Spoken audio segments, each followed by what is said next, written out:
stasiun pengisian bahan bakar nelayan di kawasan Pusung, Lok Sumawe, Aceh tidak memiliki persediaan minyak solar. Kondisi ini telah berlangsung sejak hampir sepekan. Akibat tidak adanya pasokan solar dari Depot Logistik Lok Sumawe, sejumlah SPBU dan SPBN tidak beroperasi. Abdul Muthalib, pengelola SPBN, mengaku dirinya sudah pernah menanyakan kelangkaan solar ini kepada Pertamina setempat, namun solar tak kunjung datang.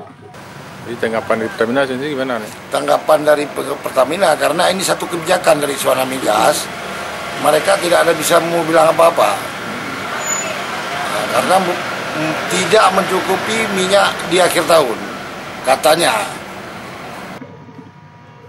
Akibat kelangkaan solar subsidi ini, ratusan bot nelayan berbagai ukuran tidak dapat melaut.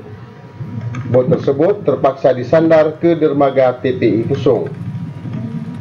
Sebagian nelayan nampak mengisi kondisi ini dengan memperbaiki alat penangkap ikan.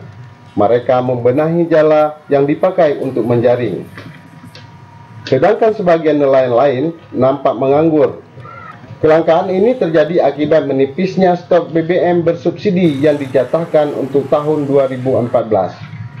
Dari Lok Sumawe, Abu Habibi melaporkan.